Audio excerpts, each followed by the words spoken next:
like to take a moment to appreciate Steve Kerr, the head coach of the Golden State Warriors.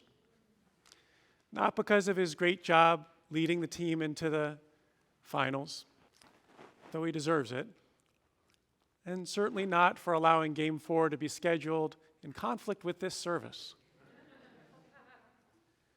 But because his press conference on May 24th cut away my emotional callus, releasing rage and sadness in response to the school shooting in Uvalde, Texas. Instead of talking about the upcoming game, Coach Kerr made an impassioned plea for every American to act as if it could have been their child in that classroom, and to make the violence stop. It's a hard thing he asked for. To imagine that it could have been my own children. It's painful even to consider it for a moment. Coach Kerr's words remained on my mind at Shabbat dinner that night, or later that week, and the Friday night since. As I put my hands, really right now it's my hand, on my children's heads, to bless them with our people's oldest known blessing, found in this week's Torah portion and which we blessed Margot and Zoe with tonight. Its opening words are, Yevarechecha Adonai v'yishmarecha. May God bless you and protect you. May God bless you and protect you. We ask God to protect our children. Our tradition teaches that we human beings, and particularly we Jews, are God's partners, God's agents. If we want God to protect our children, then we have to protect them to the extent that we are able. This was, of course, very much on my mind as Rabbi Bauer spoke powerfully that Shabbat. He said the closest word in the Hebrew language to hell is Gehenna, which derives from the valley of Gehinnom, where Canaanites sacrificed their children to their god Molech. Hell, he said, is the place where we accept the killing of our children, some of our children, as the price of doing business. Our tradition, he said, stands in opposition. How? How are we going to stand in opposition? How are we going to protect our children?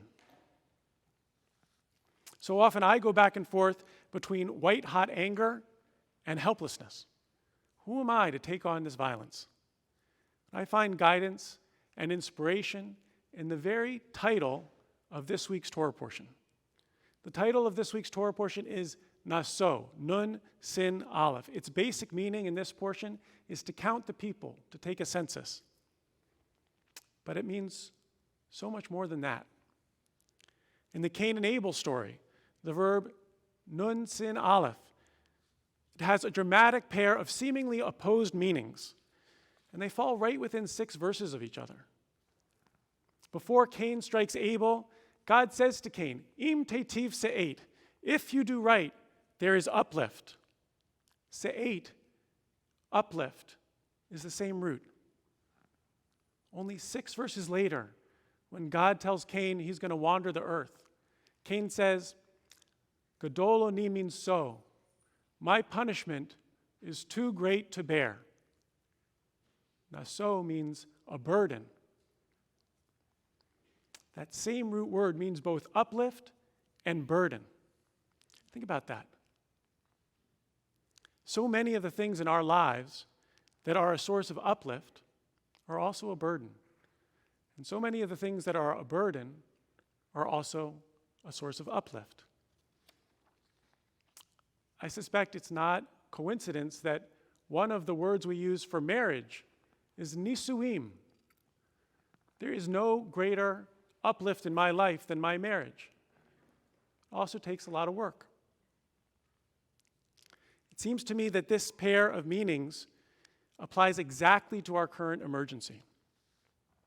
Collectively, we have the power to stop gun violence in our country. That's a great source of uplift. But to actually mobilize our potential to do so, what a burden. It would be nice if we didn't have to be the ones to act. But clearly, no one is going to do it for us. Every day that we wait, it seems there's another mass shooting. Since the shooting in Uvalde, Texas, on May 24th, since the shooting 17 days ago, there have been more than 40 mass shootings in this country, killing or injuring at least 4 people. That brings us to a total of more than 250 mass shootings in the United States in 2022. It's not going to stop until we make it stop. We have to muster the political will to take action. It's clear our government is stuck without us. The solution, it's not a riddle. It's clear. To see what we need, we only need to take a census of our own, of other nations' responses to their own mass shootings. According to the New York Times, Britain, after a gunman killed 16 people in 1987, banned semi-automatic weapons like the one that was used, and then in 1996, banned most handguns after a school shooting. The result? One of the lowest gun-related death rates in the world. Australia, in response to a 1996 shooting, initiated a mandatory gun buyback and melted down approximately 1 million guns. The result, I quote, the rate of mass shootings plummeted from 1 every 18 months to, so far, 1 in the 26 years since. End quote. Similar actions were taken by Canada in 1989, Germany in 2002, New Zealand in 2019, and Norway last year, leaving the USA as the only developed country to refuse to strengthen gun laws. It's this uniqueness that prompted the satirical newspaper The Onion to issue the following headline after the shooting in Texas. "No way to prevent this, says only nation where this regularly happens." We have to act. Our burden is our uplift, and our uplift is our burden. It's our burden to take meaningful action, and our uplift will be the immeasurably heightened safety of our children. We simply have to muster the political will to organize and act. In what form? It's going to have to be dramatic. Perhaps it's a parents' and grandparents' march on Washington, where we stand or sit in every congressional office in the hundreds and thousands and stay there until, like Britain, we've banned every type of gun that has been used in a mass shooting, and for firearms that remain legal, require licenses, only as onerous to get and easy to revoke as driver's licenses. Perhaps it's demonstrations at points of sale demanding that vendors stop selling to anyone under 21.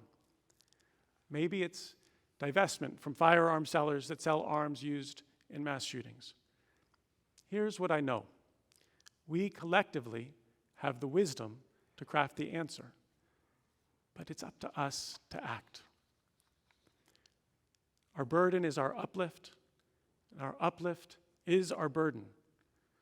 If we take responsibility, we will be uplifted, and we will be God's agents in the blessing we give our children. Yivarechecha Adonai v'yishmerecha.